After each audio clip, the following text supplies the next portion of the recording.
शुक्लांबरधरं विष्णुं शशिवर्णं चतुर्भुजं प्रसन्नवदनं ध्यायेत् सर्वविघ्नोपशान्तये अगजाननपद्मार्कं गजाननमहर्निशम् अनेकदं तं भक्तानां एकदन्तमुपास्महे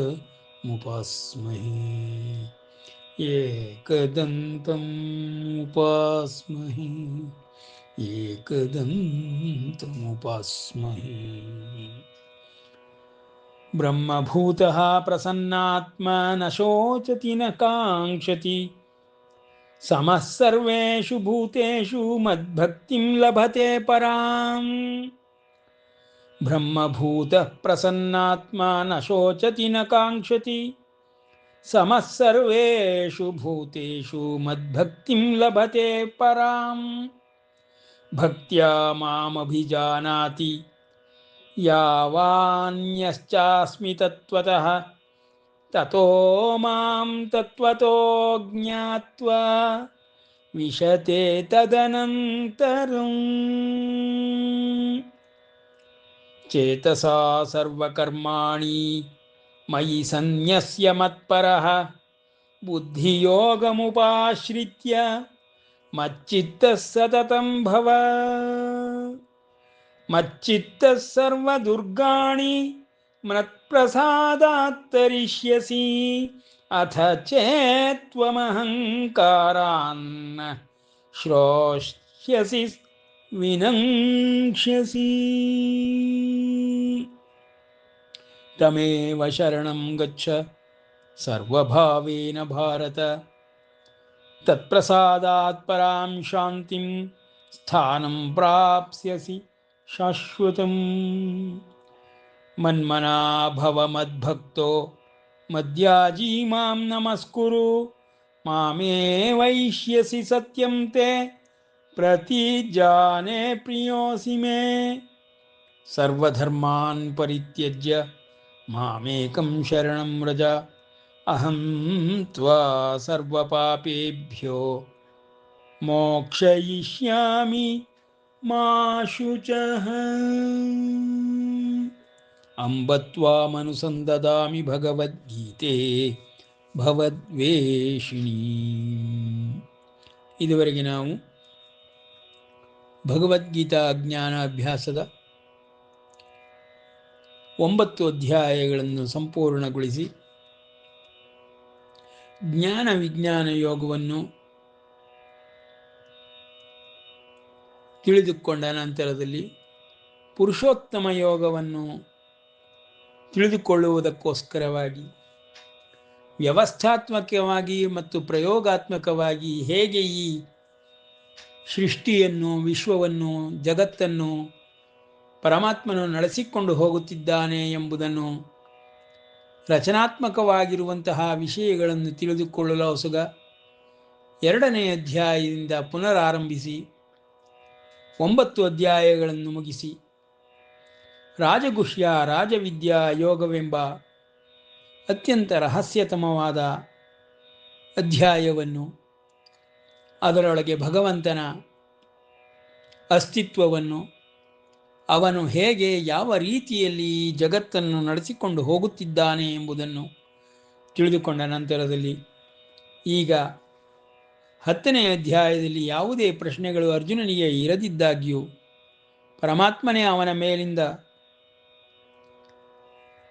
ಅತ್ಯಂತ ಕಾರುಣ್ಯವನ್ನು ಮತ್ತು ಅವನ ಸ್ನೇಹವನ್ನು ಪರಿಗಣಿಸಿ ಗುರು ಶಿಷ್ಯ ಸಂಬಂಧದಲ್ಲಿ ಒಬ್ಬ ಗುರುವಾಗಿರುವವನು ತನ್ನೆಲ್ಲ ವಿದ್ಯೆಗಳನ್ನು ಹೇಗೆ ಶಿಷ್ಯನಿಗೆ ಧಾರೆ ಇರುತ್ತಾನೆಯೋ ಅದೇ ರೀತಿಯಲ್ಲಿ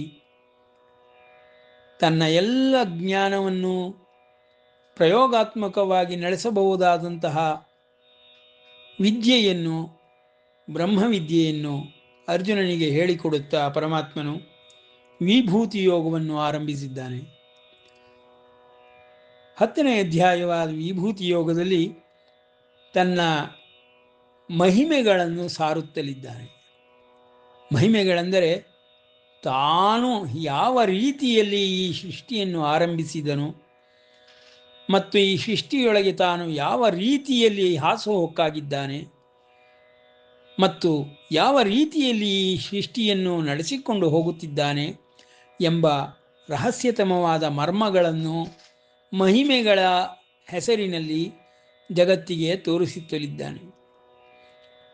ಭೂಯ ಏವ ಮಹಾಬಾಹೋ ಶೃಣು ಮೇ ಪರಮಂ ವಚಃ ಯತ್ತೇಹಂ ಪ್ರೀಯಮಾಣಾಯ ವಕ್ಷ್ಯಾಮಿ ಹಿತಕಾಮ್ಯಯ ನ ಮೇ ವಿದುಃಸುರಗಣಾಃ ಪ್ರಭವಂ ನ ಮಹರ್ಷಯಃ ಅಹಮಾದಿರ್ಹಿ ದೇವಾನಾಂ ಮಹರ್ಷೀಣಾಂಚ ಸರ್ವಶಃ ಯೋ ಮಾಮಜಂ ಅನಾದಿಂ ಚ ವೇತ್ತಿ ಲೋಕಮಹೇಶ್ವರಂ ಅಸಮ್ಮೂಢಃ ಸಹ ಅಸಮ್ಮೂಢಃ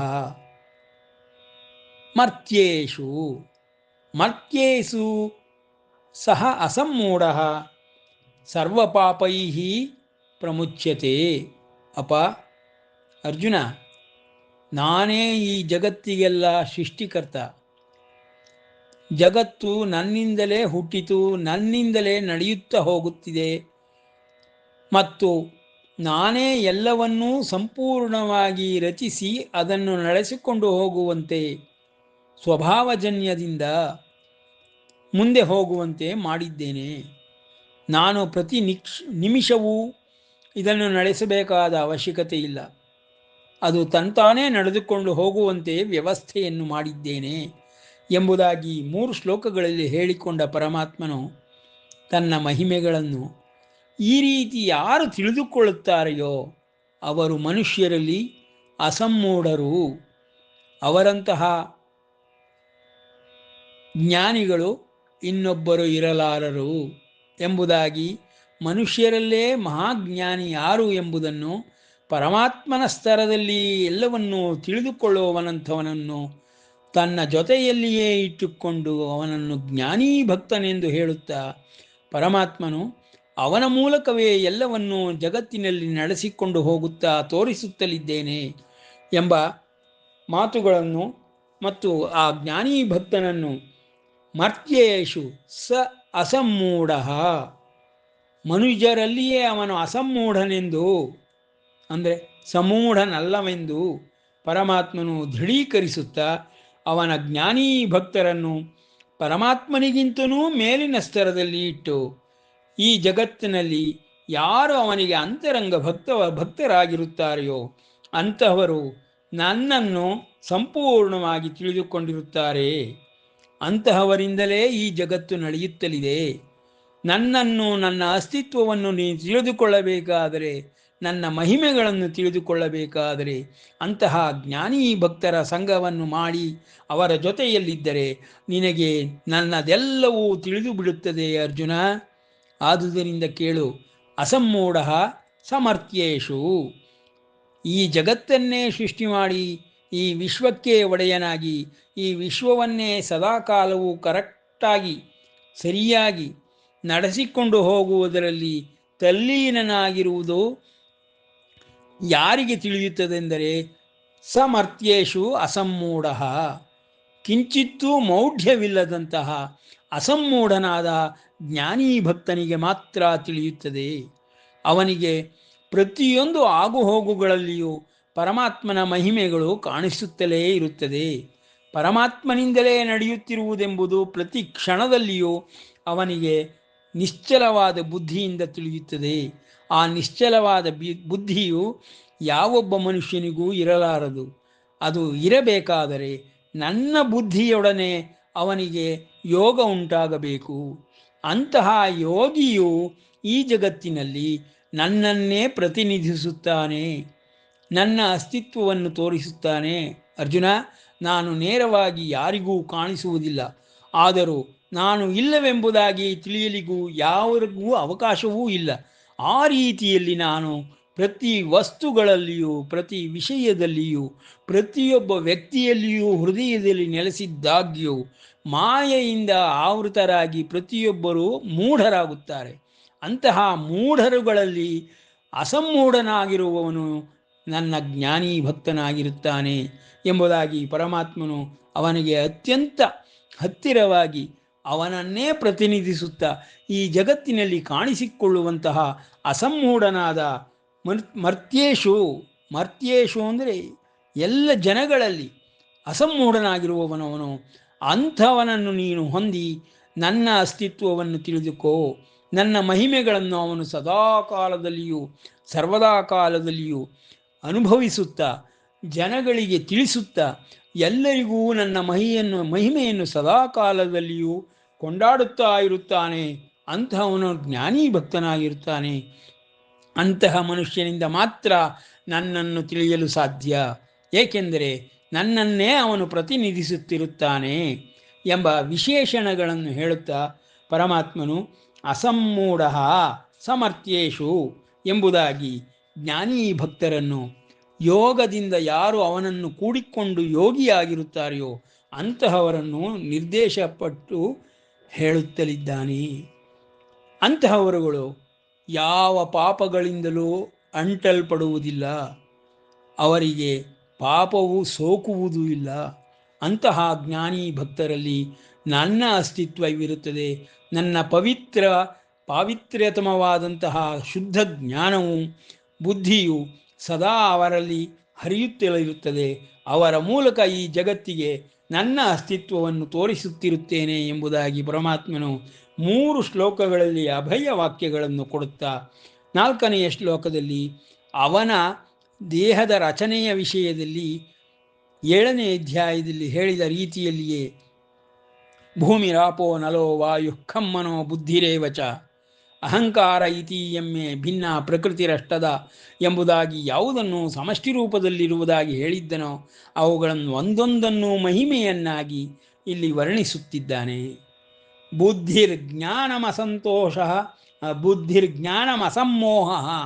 ಬುದ್ಧಿರ್ಜ್ಞಾನಮಸಮ್ಮೋಹ ಕ್ಷಮಾ ಸತ್ಯಂ ದಮಃಶಮಃ ಸುಖಂ ದುಃಖಂ ಭವೋ ಭಾವೋ ಭಯಂ ಚ ಅಭಯಮೇವ ಚ ಅಹಿಂಸಾ ಸಮತೋ ತುಷ್ಟಿಸ್ತಪೋ ದಾನಂ ಯಶೋ ಯಶಃ ಭವಂತಿ ಭಾವ ಭೂತಾನಾಂ ಮತ್ತ ಏವ ಪೃಥಕ್ ವಿಧಾಃ. ಪರವಾಗಿಯೂ ವಿರೋಧವಾಗಿಯೂ ಇರುವಂತಹ ಜಗತ್ತಿನಲ್ಲಿ ಎಲ್ಲ ವಿಷಯಗಳಿಗೂ ತಾನೇ ಮೂಲ ಸ್ಥಾನದಲ್ಲಿ ಕುಳಿತಿದ್ದೇನೆಂಬುದಾಗಿ ತಿಳಿಸುತ್ತಾ ಬುದ್ಧಿ, ಜ್ಞಾನ, ಅಸಮ್ಮೋಹ, ಕ್ಷಮ, ಸತ್ಯ, ಶಮ, ದಮ, ಸುಖ, ಭಾವ ಮತ್ತು ಅಭಯ ಇವುಗಳಲ್ಲಿ ನೇರವಾಗಿ ಪರಮಾತ್ಮನು ಕಾಣಿಸಿಕೊಳ್ಳುತ್ತಿದ್ದಾನೆ. ಭಯದಲ್ಲಿಯೂ ಅಭಾವದಲ್ಲಿಯೂ ದುಃಖದಲ್ಲಿಯೂ ಪರಮಾತ್ಮನು ಪರೋಕ್ಷವಾಗಿ ಕಾಣಿಸಿಕೊಳ್ಳುತ್ತಿದ್ದಾನೆ ಎಂಬುದಾಗಿ ತಿಳಿದುಕೊಳ್ಳುತ್ತಾ ಈ ಬುದ್ಧಿಜ್ಞಾನ, ಅಸಮ್ಮೋಹ, ಕ್ಷಮೆ, ಸತ್ಯ, ಬಾಹ್ಯೇಂದ್ರಿಯ ನಿಗ್ರಹ, ಅಂತರಿಂದ್ರಿಯ ನಿಗ್ರಹ, ಸುಖ ದುಃಖ, ಉತ್ಪತ್ತಿ ವಿನಾಶ, ಭಯ ಅಭಯ, ಅಹಿಂಸೆ, ಸಮಚಿತ್ತತೆ, ತುಷ್ಟಿ, ತಪಸ್ಸು, ದಾನ, ಯಶಸ್ಸು, ಅಯಶಸ್ಸು, ನಾನಾ ವಿಧವಾದ ಎಲ್ಲ ಭಾವಗಳಿಗೂ ಪ್ರಾಣಿಗಳಿಗೂ ನಾನೇ ಮೂಲ ಸ್ಥಾನದಲ್ಲಿದ್ದೇನೆ ಎಂಬುದಾಗಿ ಪರಮಾತ್ಮನು ತನ್ನ ಮಹಿಮೆಯನ್ನು ವರ್ಣಿಸುತ್ತಿದ್ದಾನೆ. ಅವನ ಮಹಿಮೆಗಳನ್ನು ತಿಳಿಯುವುದೇ ಅತ್ಯದ್ಭುತವಾದದ್ದು. ಅವನ ಮಹಿಮೆಗಳನ್ನು ಅವನು ನೇರವಾಗಿ ಬಂದು ಹೇಳುವುದಿಲ್ಲವಾದರೂ ಅವ ಜ್ಞಾನಿ ಭಕ್ತರಲ್ಲಿ ಇವುಗಳು ಒಂದಲ್ಲ ಒಂದು ರೀತಿಯಲ್ಲಿ ಪ್ರತ್ಯಕ್ಷವಾಗಿಯೂ ಪರೋಕ್ಷವಾಗಿಯೂ ಕಾಣಿಸುತ್ತಲೇ ಇರುತ್ತದೆ ಎಂಬ ಭಾವಾರ್ಥದಲ್ಲಿ ಪರಮಾತ್ಮನು ಮಹರ್ಷಯ ಸಪ್ತಪೂರ್ವೇ ಚತ್ವಾರೋ ಮನವಸ್ಥತ ಮದ್ಭಾವ ಮಾನಸ ಜಾತ ಯೇಷಾಂ ಲೋಕ ಇಮಾ ಪ್ರಜಾಃ ಏತಾಂ ವಿಭೂತಿಂ ಯೋಗಂಚ ಮಮ ಯೋ ವೇತ್ತಿ ತತ್ವತಃ ಸೋವಿಕಂಪೇನ ಯೋಗೇನ ಯುಜ್ಯತೆ ನಾತ್ರ ಸಂಶಯ.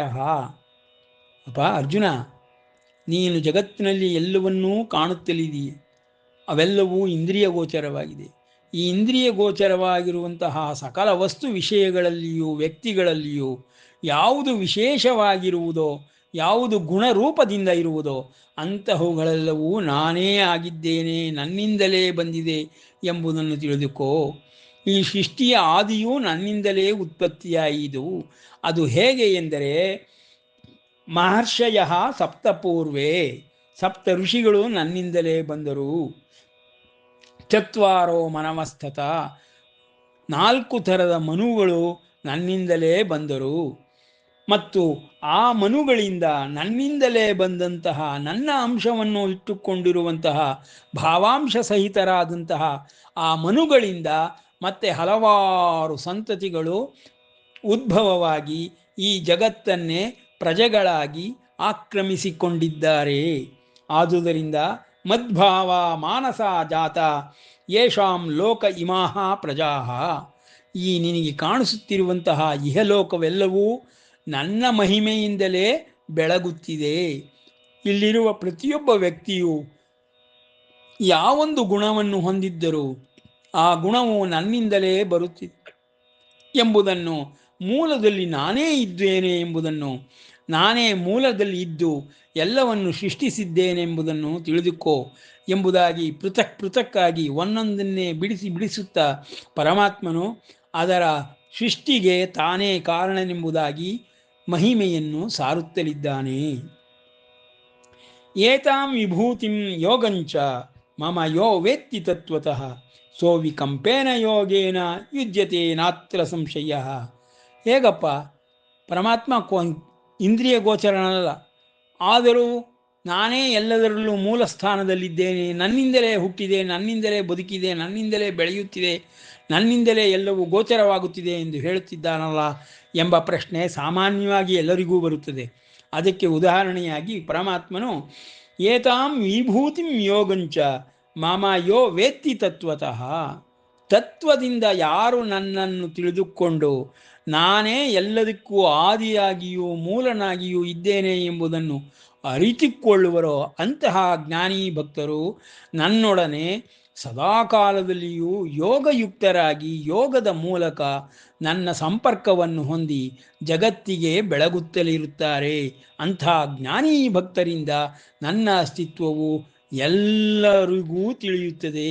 ಅಂತಹ ವ್ಯಕ್ತಿಯು ಅಸಮ್ಮೂಢನಾಗಿ ಜಗತ್ತಿನಲ್ಲಿ ಕಾಣಿಸಿಕೊಳ್ಳುತ್ತಾನೆ, ಸರ್ವಜ್ಞನಂತೆ ಕಾಣಿಸಿಕೊಳ್ಳುತ್ತಾನೆ ಎಂಬುದಾಗಿ ಪರಮಾತ್ಮನು ತನ್ನ ವಿಭೂತಿಗಳನ್ನು ವರ್ಣಿಸುತ್ತಾ ಎಲ್ಲದಕ್ಕೂ ತಾನೇ ಮೂಲವೆಂಬುದಾಗಿಯೂ ಎಲ್ಲವೂ ತನ್ನಿಂದಲೇ ಸೃಷ್ಟಿ ಎಂಬುದಾಗಿಯೂ ವರ್ಣಿಸುತ್ತಾ ಸಪ್ತ ಋಷಿಗಳನ್ನಾಗಲಿ 4 ಮನುಗಳನ್ನಾಗಲಿ ಎಲ್ಲರೂ ನನ್ನಿಂದಲೇ ಜನಿಸಿರುವಂಥವರು, ನನ್ನ ಮಾನಸಿಕ ಮತ್ತು ಭಾವದ ಅಂಶದಿಂದಲೇ ಎಲ್ಲರೂ ಮತ್ತೆ ಮತ್ತೆ ಉತ್ಪತ್ತಿಯಾಗಿ ಅನೇಕ ಪ್ರಕಾರಗಳಿಂದ ರೂಪಗಳಿಂದ ಕಾಣಿಸಿಕೊಳ್ಳುತ್ತಲಿರುವರು ಎಂಬುದಾಗಿ ವಿಶ್ವದ ಮರ್ಮಗಳನ್ನೇ ಬಿಡಿಸಿ ಅರ್ಜುನನ ಮೂಲಕ ಎಲ್ಲರಿಗೂ ತಿಳಿಸುತ್ತಿದ್ದಾನೆ. ಇಂತಹ ವಿಭೂತಿಯನ್ನು ಪರಮಾತ್ಮನ ಯೋಗದಿಂದ ಮಾತ್ರ ತಿಳಿದುಕೊಳ್ಳಲು ಸಾಧ್ಯ ಎಂಬುದಾಗಿ ಯೋಗದ ಮಹಿಮೆಯನ್ನು, ಯೋಗಿಯ ಮಹಿಮೆಯನ್ನು ವರ್ಣಿಸುತ್ತಿದ್ದಾನೆ ಎಂಬುಲ್ಲಿಗೆ ವಿರಮಿಸೋಣ. ಶ್ರೀಕೃಷ್ಣಾರ್ಪಣಮಸ್ತು.